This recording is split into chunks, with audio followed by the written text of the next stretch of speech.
मैं Subhash Sharma the Nilanchal classes पर आपका पुनः स्वागत करता हूं। और जैसा कि आप जानते हैं कि मैं आज इंग्लिश ग्रामर का एक नया चैप्टर आपके सामने लेकर के उपस्थित हुआ हूं, सेंटेंस एंड इट्स पार्ट्स, यानी कि वाक्य और उसके भाग। तो देखिए, जैसा कि आप सभी लोग जानते हैं, आपने अपना जो प्रीवियस क्लासेस है उसमें भी आपने स्टडी किया है इसके बारे में, लेकिन मैं चाहता हूं कि आप आज इसे भली भांति समझें और आने वाले कॉम्पिटिटिव एग्जाम्स में उसे मार्क्स में कन्वर्ट करें। तो देखिए, जैसे कि मैंने लिखा है कि a group of many words which makes a complete sense is called sentence. It means in Hindi कि एक ग्रुप यानी कि एक समूह मीनिंगफुल वर्ड्स का जो अपने आप में एक कंप्लीट सेंस रखता है, यानी कि एक पूर्ण सेंस निकालता है, उसे हम क्या कहते हैं? वाक्य कहते हैं। एग्जांपल देखिए, टेक्स राहुल टी। आप इसे देख रहे होंगे कि टेक्स यानी कि मेन वर्ब यहां पर पहले है, राहुल यानी कि सब्जेक्ट बाद में है, और ऑब्जेक्ट यहां पर टी दिया गया है, वो सबसे लास्ट में लिया गया है। तो ये एक परफेक्ट सेंटेंस क्रिएट करने का जो स्ट्रक्चर है वो नहीं है। और इसे अगर हम देखें तो हम इसे परफेक्ट कैसे बना सकते हैं? राहुल टेक्स टी, यानी कि राहुल चाय पीता है। आप जानते हैं कि ये प्रेजेंट इंडेफिनिट का जो सेंटेंस है। तो अभी आप समझे कि अगर हम अनसीक्वेंस लेकर के जाते हैं किसी भी वाक्य को या एक ग्रुप ऑफ मेनी वर्ड्स, तो वो श्योर है कि वो एक सेंटेंस नहीं कहलाया जा सकता है। लेकिन अगर आप एक ग्रुप लेते हैं वर्ड्स का और उसे आप ऑर्डरिंग में लेकर के जाते हैं, यानी कि आप यदि उसको एक सीक्वेंस में लेकर के जाते हैं, तो वो क्या कहलाता है?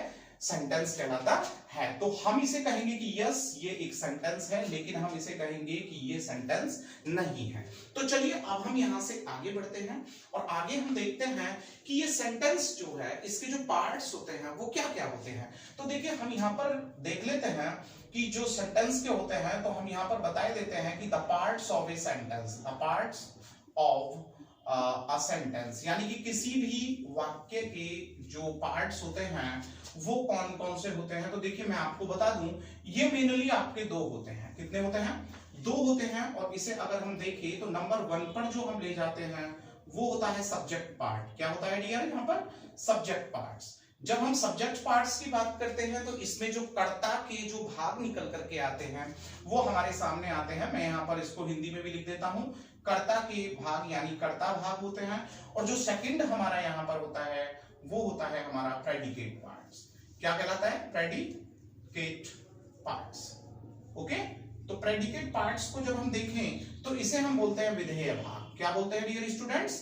विधेय भाग। ओके, तो शायद आप समझे होंगे कि the parts of a sentence is mainly divided into two parts. Very first is called subject parts and second one is called predicate part. Now I want to tell you that subject part is already divided into many parts. Subject part जो होता है वो भी बहुत सारे parts में बटा होता है, उसके भी बहुत components होते हैं। तो चलिए मैं आपको बताता हूं कि जो subject part है वो कितने मुख्य भागों में बटा होता है। तो देखिए, हम उसे देखें तो उसमें हमें जब नंबर 1 यहां पर देखना है तो देखिए नंबर 1 पर हमको मिलता है इसमें डिटरमाइनर। क्या मिलता है? डिटरमाइनर्स। अब जब हम डिटरमाइनर्स की बात करते हैं तो यहां पर आप देखेंगे कि जो डिटरमाइनर्स होते हैं ये संख्यावाचक वर्ड्स होते हैं, संख्यावाचक शब्द होते हैं। इसके अंदर यदि हम बात करें डिटरमाइनर्स की तो ये ए हो सकता है, यानी कि एन हो सकता है, दा हो सकता है। आप इसको आर्टिकल चैप्टर में भी भली भांति पढ़े होंगे। इसके साथ साथ हमारा ये यहाँ पर सम हो सकता है, यहाँ पर एनी हो सकता है, यहाँ पर मैनी भी हो सकता है। यानी कि जो भी संख्या दर्शाने वाले वर्ड्स हमारे हैं वो सभी के सभी किस में आते हैं? डिटरमाइनर्स में आते हैं। जब हम इसके सेकंड पोर्शन की बात करते हैं तो देखिए, सेकंड पोर्शन में जो हमारा यहाँ पर निकल करके आता है वो निकल करके आता है एडजेक्टिव। तो एडजेक्टिव की जब हम यहाँ पर बात करें तो एडजेक्टिव क्या होता है? विशेषण होता है। एडजेक्टिव क्या होता है? विशेषण होता है। और जब हम विशेषण की बात करते हैं तो देखिए, हमने को बताया गया है कि a word which is used to qualify a noun or pronoun is called adjective, यानी कि वह शब्द कि जो कोई संज्ञा या सर्वनाम की विशेषता बताता है तो हम उसे क्या कहते हैं? उसे हम एडजेक्टिव कहते हैं। यानी कि क्वालिफायर टू अ नाउन और प्रोनाउन, यानी कि जो क्वालिफायर होता है नाउन और प्रोनाउन का उसे क्या कहते हैं हम, एडजेक्टिव कहते हैं। जैसे कि हम इसमें वर्ड लिख सकते हैं क्लेवर, या इसमें हम वर्ड लिख सकते हैं डल, और इस प्रकार के हम संज्ञा की विशेषता बताने वाले बहुत सारे शब्दों को यहाँ पर ला सकते हैं। तो जो भी संज्ञा की विशेषता बताता है वो क्या कहलाता है, एडजेक्टिव, और ये सेकंड पार्ट होता है किसका, सब्जेक्ट का, डोंट फॉरगेट इट। और जब हम इसके लास्ट की बात करते हैं तो लास्ट में हमें क्या मिलता है, यहां पर हमें मिलता है नाउन। नाउन क्या होता है, संज्ञा होता है। यू नो, लिविंग्स और नॉन लिविंग्स, इस पृथ्वी पर जो भी हमारे चर या अचर हैं, यानी कि लिविंग्स और नॉन लिविंग हैं, उनका कोई ना कोई नेम रखा गया है, और जब उनका कोई नेम रखा गया है तो वो क्या कहलाता है, हमारा नाउन कहलाता है। मैं नाउन के बारे में आपको आगे भी पढ़ाऊंगा। There are 5 types of nouns, you know, proper, common, material, abstract and collective. तो ये मैं आपको आगे भी बताऊंगा। तो नाउन की जब हम बात करते हैं तो नाउन क्या है, हमारा संज्ञा है, किसी का नाम है। तो इसमें हमारा कुछ भी आ सकता है। यहाँ पर हम राजू भी लिख सकते हैं, तो हम यहाँ पर नंदनी भी लिख सकते हैं, और यहाँ पर हम ETC कर देंगे। तो यहाँ पर कोई भी हमारी जो नाउन है वो आ जाती है। तो ये हमारे सभी क्या हैं, सब्जेक्ट पार्ट्स हैं। तो I think that you have just understood well that what are the different parts of a subject. And now we want jump up to predicate. अब हम यहाँ प्रेडिकेट की बात करते हैं, यानी कि अब हम यहाँ विधेय की बात करते हैं। और जब हम विधेय की बात करते हैं सब्जेक्ट पार्ट के जस्ट नेक्स्ट जो पार्ट हमारा यूज किया जाता है एक सेंटेंस बनाने के लिए, तो वो आता है हमारा प्रेडिकेट पार्ट। अब जब हम प्रेडिकेट पार्ट की बात करते हैं तो देखिए, प्रेडिकेट में मैंने यहाँ पार्ट ना लिखे पार्ट्स लिखा है, क्योंकि प्रेडिकेट के पार्ट्स जो होते हैं बहुत होते हैं।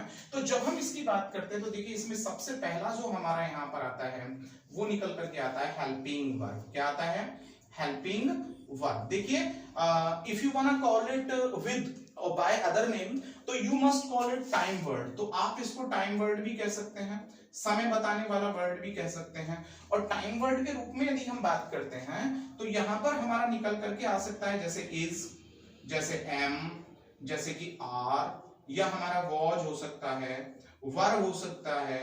तो आप जानते हैं इसमें मॉडल एक्सिलरी वर्ब्स का भी यूज किया जा सकता है। तो इस प्रकार की जो हमारे वर्ड्स होते हैं वो सभी क्या कहलाते हैं, हमारे हेल्पिंग वर्ब, यानी कि जो हमारे टाइम के बारे में बताते हैं टेंस में। उसके बाद जब हम सेकंड की बात करते हैं तो हमारा यहाँ पर सेकंड जो पार्ट आता है हमारा प्रेडिकेट का, वो आता है हमारा मेन वर्ब। मेन वर्ब से तात्पर्य हमारा मुख्य क्रिया से है।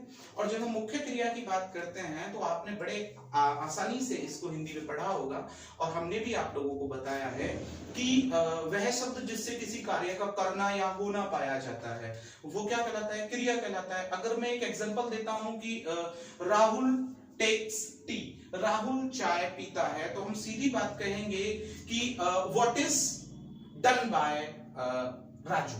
तो यहां पर हम कहेंगे टेक्स टी। तो यहां पर जो टेक्स है इसके अंदर जो एक्शन हो रहा है टेक्स, तो वो क्या होना चाहिए, वो यहां पर मेन वर्ब होना चाहिए। तो मेन वर्ब की अगर हम बात करें तो हम इसमें जैसे टू गो यानी जाना, टू रन यानी दौड़ना, टू जंप यानी कि कूदना, और टू स्पीक यानी कि बोलना। इस प्रकार से हम देख सकते हैं कि ये सभी जो वर्ड्स हैं ये किस में जाएंगे, हमारे ये मेन वर्ब में। इसके बाद जो नंबर 3 की हम बात करें तो बहुत बहुत इंपॉर्टेंट हमारा एक पार्ट निकल करके आता है, और इस पार्ट को हम किसके नाम से जानते हैं, ऑब्जेक्ट पार्ट। ठीक है ना। और जब हम ऑब्जेक्ट की बात करते हैं तो there are 2 types of object. Object जो होते हैं वो 2 प्रकार के होते हैं। नंबर 1 की अगर हम बात करें तो नंबर 1 पे होता है हमारा इनडायरेक्ट ऑब्जेक्ट। कौन सा ऑब्जेक्ट होता है डियर स्टूडेंट, इनडायरेक्ट ऑब्जेक्ट्स। ठीक है ना। और सेकंड पर होता है हमारा direct object. Okay, direct object. Okay, तो जब हम इसकी बात कर रहे हैं इनडायरेक्ट यानी कि अप्रत्यक्ष कथन होता है, और जब हम डायरेक्ट की बात करते हैं तो डायरेक्ट से हमारा जो तात्पर्य होता है वो होता है हमारा डायरेक्ट से तात्पर्य प्रत्यक्ष कथन से। देखिए, इसमें हम जो मेनली रखते हैं वो सभी की सभी यहां पर जो रखी जाती हैं वो लिविंग थिंग्स रखी जाती हैं। क्या रखी जाती है, लिविंग थिंग्स रखी जाती हैं। ओके, और जब हम इसकी बात करते हैं तो इसमें हम क्या रखते हैं, नॉन लिविंग थिंग्स रखी जाती हैं। ओके, यानी कि इसके अंदर तो हमने रख दिया सजीवों को और इसके अंदर हमने किसको रख दिया, निर्जीव को। और देखिए इसको फाइंड आउट करने का तरीका है कि इसको हम जब whom से क्वेश्चन करते हैं, किसको से क्वेश्चन करते हैं, तो हमें क्या मिलता है, इनडायरेक्ट ऑब्जेक्ट। और जब हम यहाँ पर व्हाट से क्वेश्चन करते हैं तो हमें क्या मिलता है, यानी कि डायरेक्ट ऑब्जेक्ट मिलता है। और इसके बाद जब हम देखते हैं तो नंबर 4 जो हमारा यहाँ पर आता है, तो नंबर 4 में आ जाता है हमारा अदर वर्ड्स। इसमें हमारे एडवर्ब आदि जितना भी हमारा एक तरीके से कहें जो गार्बेज हो जाता है, यानी कि जो बाकी का बचा हुआ हिस्सा होता है, उसे हम अदर वर्ड्स में यानी कि अन्य शब्दों को यहाँ पर रख देते हैं। तो इस प्रकार से हम कह सकते हैं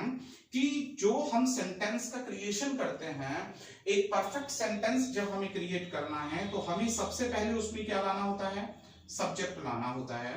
उसके बाद हमने क्या लाना होता है, हेल्पिंग वर्ब लाना होता है। उसके बाद क्या लाना होता है, मेन वर्ब लाना होता है। और उसके बाद हमने क्या लाना होता है, ऑब्जेक्ट लाना होता है। और लास्ट में हम क्या लेकर के आते हैं, अदर वर्ड्स लेकर के आते हैं। तो ये एक परफेक्ट स्ट्रक्चर है हमारा सेंटेंस को क्रिएट करने का। देखिए अभी हम यहाँ देखते हैं कि अभी हमने यहाँ डिटरमिनर्स, एडजेक्टिव और नाउन लिखा था, तो अब हम इस पर एक पूरा वाक्य बना करके देखते हैं कि हम कैसे बना सकते हैं। तो देखिए यहाँ पर हम एग्जांपल लिखते हैं और हम यहाँ पर लिख रहे हैं कि a clever boy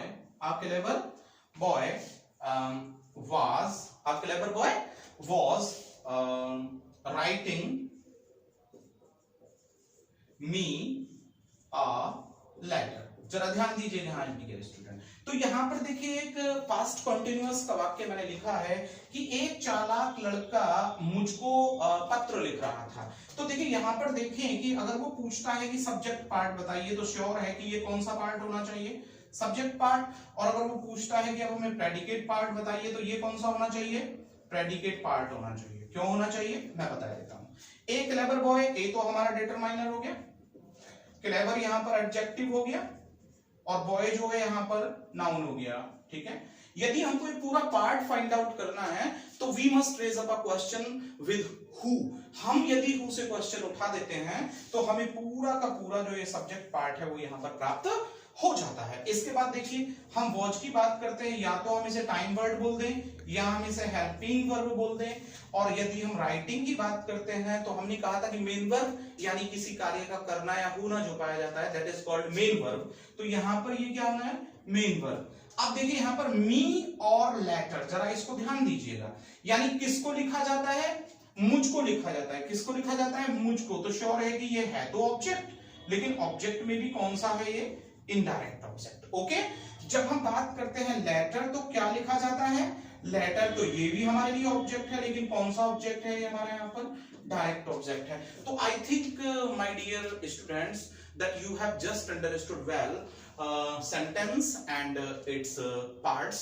तो नेक्स्ट वीडियो में मैं इससे आगे की जो जानकारी है वो आपको उपलब्ध कराऊंगा।